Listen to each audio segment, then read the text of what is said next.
Sa video natin ito mga boss, pag-usapan naman natin itong pagkakaiba or comparison ng dalawang program na pang-estimate.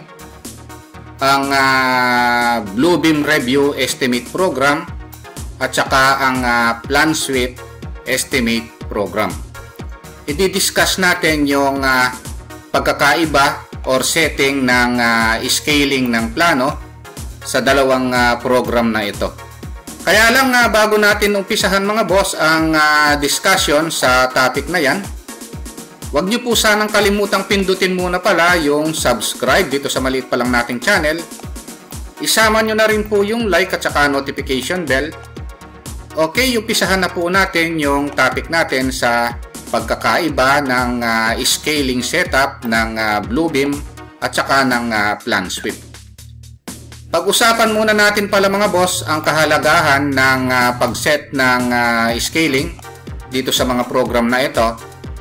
Kaya natin sineset yung scaling mga boss sa mga program na ito. Pagka hindi natin kasi sinet mga boss yung scaling, lahat ng ine-estimate natin dito mga boss ay mali. Kaya ang first step bago tayo mag-umpisa sa pag-estimate, kailangan na iset muna natin yung scale ng Bluebeam o kaya ng PlanSuite. Kasi napaka-importante ng mag-set ng scale bago mag-estimate sa plano. Ang una nating i-set up mga boss ay ang scaling ng Bluebeam.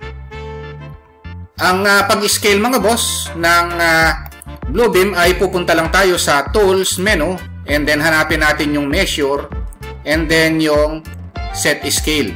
Pipindutin lang natin yan. And then, ang gagawin natin, ipe-press natin yung Custom. Kailangan naka-set yo sa Custom ito. And then, pipindutin natin yung Calibrate. And then, once na pinindut natin yung Calibrate, i-okay natin. And then, ang susunod ay hanapin natin ang pinakamahabang dimension dito. So, hanggat maaari yung pinakamahaba. Pero pwede naman yung hindi ganong mahaba, no? Pero mas maganda kung yung pinakamahaba ang hahanapin natin.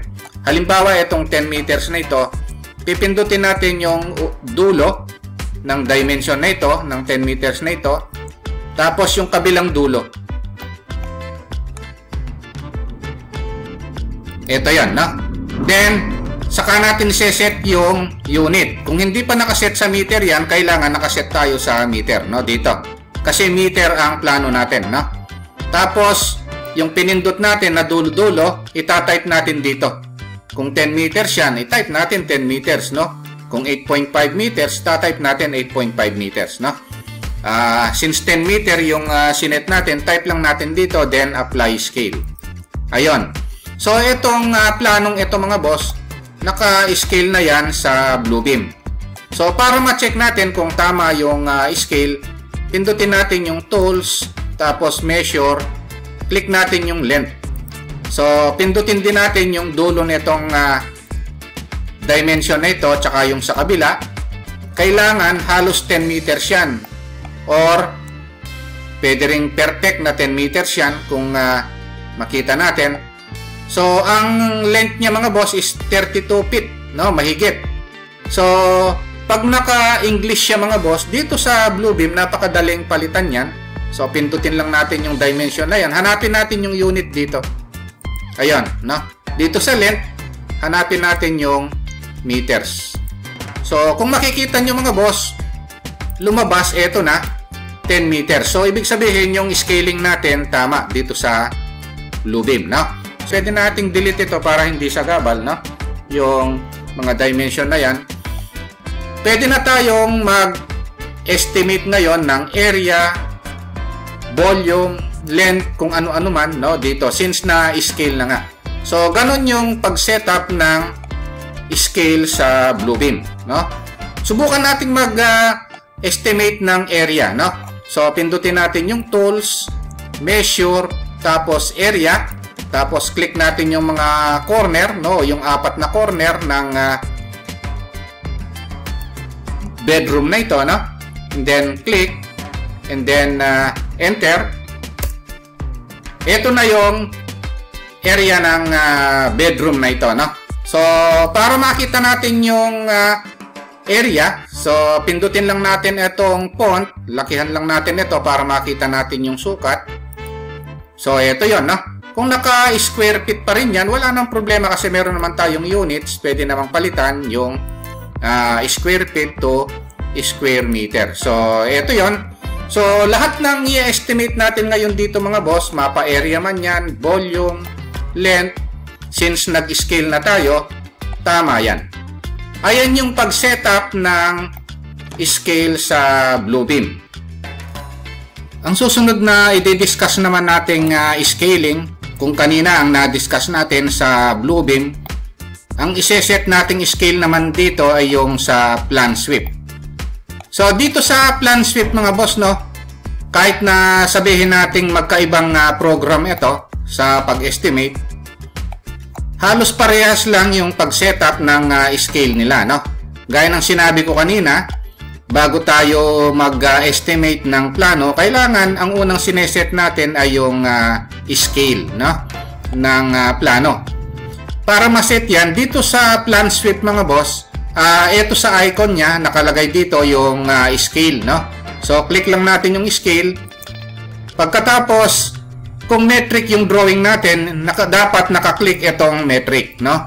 Ngayon, kung English naman, dapat yung standard, no?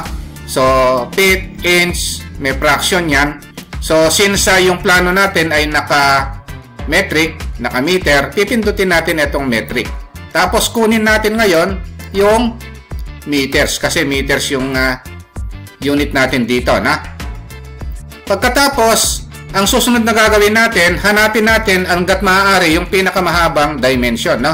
Kung kanina, 10 meters yung sinet natin sa Bluebeam, dito sa plan sweep, o ito ring 10 meters na ito, na? So, itatype natin ngayon dito yung 10. Ayan, na? Tapos, pipindutin natin yung OK. Ngayon, yung dolo-dolo rin ng dimension na 10 meters, pipindutin din natin, no?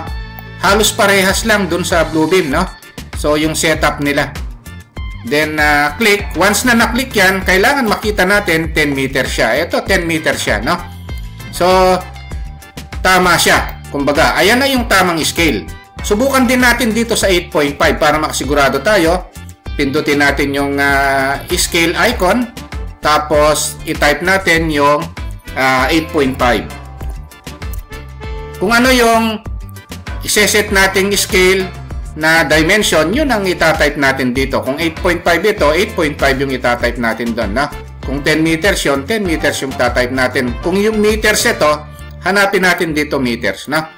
Tapos, i-okay natin. O, pindutin natin ngayon yung dulo-dulo ng dimension na ito para maset yung scale niya, na? So, click. Tapos, ayun. So, ibig sabihin, tama na yung scale natin yan. Nakuha niya yung mga dimension na sinet natin, na? So, delete natin yan para hindi na sagabal, na? So, i-delete na natin ito para pag nag-estimate tayo ay hindi sagabal yan.